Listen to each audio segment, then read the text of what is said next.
Puji Tuhan, selamat pagi Bapak Ibu Saudara yang dikasihi oleh Tuhan. Kembali lagi bersama kami di dalam program Berkat Pagi. Pada pagi hari ini kita mau belajar bersama-sama lagi di dalam surat 1 Yohanes pasal yang kelima, ayatnya yang ketiga sampai yang keempat. 1 Yohanes pasal yang kelima, ayat yang ketiga sampai yang keempat, beginilah firman Tuhan.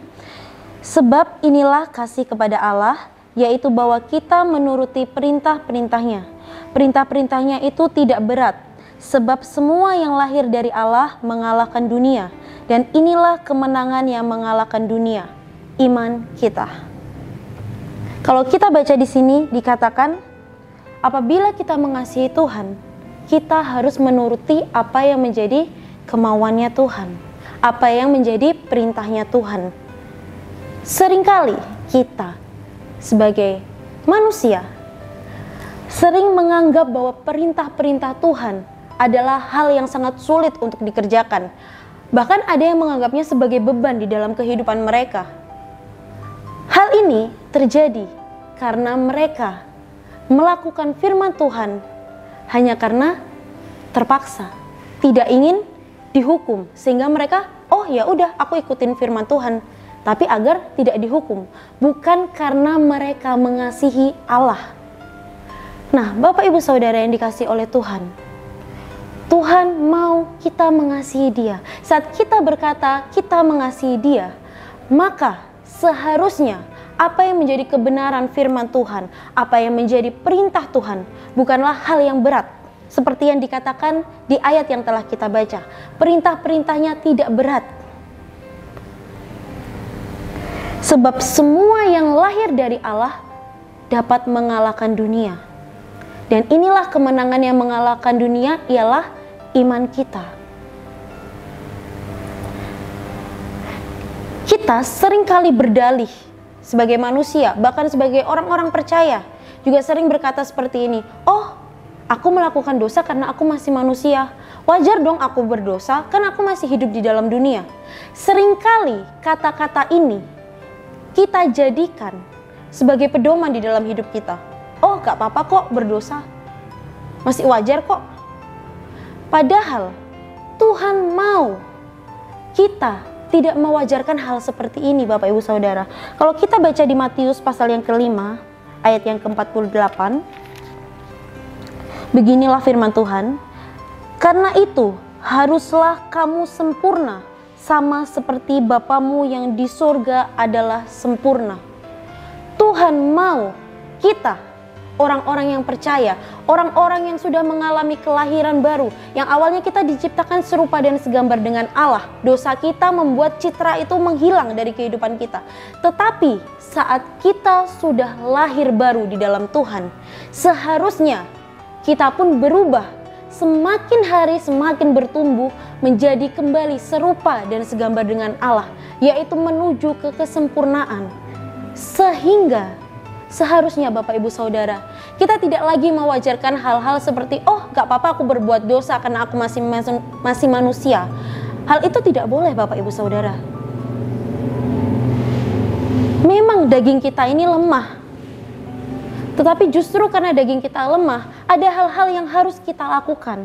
Kalau kita mau baca sama-sama di Matius pasal yang ke-26 ayat yang ke-41, ini adalah hal yang Tuhan mau untuk kita kerjakan agar kita dapat mengalahkan kedagingan kita. Matius pasal yang ke-26 ayat yang 41. Berjaga-jagalah dan berdoalah supaya kamu jangan jatuh dalam pencobaan. Roh memang penurut tetapi daging lemah. Hal yang harus kita lakukan adalah berdoa dan berjaga-jaga. Saat kita tahu kita lemah di situ, justru di saat itulah kita harus jauh lebih waspada tentang hal itu.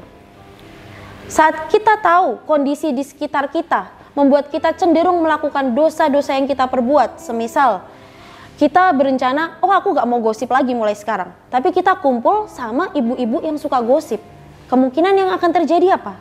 Ya kita akan ikut gosip lagi. Itu yang dimaksudkan mereka tidak berjaga-jaga. Mereka menganggap diri mereka sok kuat untuk, oh aku bisa kok, aku udah meyakinkan diriku, aku sudah berkomitmen dengan Tuhan, pasti berhasil. Memang hal itu bukan hal yang mustahil Bapak Ibu Saudara. Akan tetapi alangkah baiknya jika kita berjaga-jaga. Justru saat kita tahu hal apa yang membuat kita cenderung melakukan dosa itu, saat kita berada di posisi atau lingkungan itu, menjauhlah Bapak Ibu Saudara. Lebih baik mencegah. Karena seperti yang dikatakan tadi di firman Tuhan, roh memang penurut, tetapi daging itu lemah. Saat kita membiarkan diri kita ini melakukan apa yang kita mau, maka ya roh kita akan semakin redup dan daging kita akan semakin meningkat. Tetapi apabila kita mengutamakan roh di dalam kehidupan kita, maka daging itu akan semakin ditekan dan roh kita akan semakin meningkat Bapak Ibu. Selain hal itu, di ayat pertama yang kita baca tadi dikatakan yang mengalahkan dunia adalah iman kita. Oleh karena itu, hal kedua yang penting untuk kita lakukan adalah kita bertumbuh di dalam iman. Dan hal apa yang membuat kita bisa memperoleh dan menumbuhkan iman kita? Yaitu dengan membaca firman Tuhan. Karena dikatakan di Roma 10 ayat yang ke-17, iman itu timbul dari pendengaran dan pendengaran akan firman Tuhan. Seringkali saat kita mau melakukan sebuah dosa, Roh Kudus berkata di hati kita. Roh Kudus mengingatkan apa yang telah kita baca, apa yang telah kita pelajari, apa yang kita dengar dari firman Tuhan. Akan tetapi, saat kita tidak membaca, saat kita tidak mendengar, saat kita tidak mempelajari firman Tuhan, apa yang bisa diingatkan Bapak Ibu Saudara? Kita harus membaca firman Tuhan. Semakin hari kita harus semakin rajin membaca firman Tuhan. Bukan sekedar membaca, tetapi merenungkannya, memahaminya, bahkan melakukannya di dalam kehidupan kita. Itulah yang membuat iman kita semakin bertumbuh. Dan saat iman kita bertumbuh, dikatakan iman kita dapat mengalahkan dunia ini.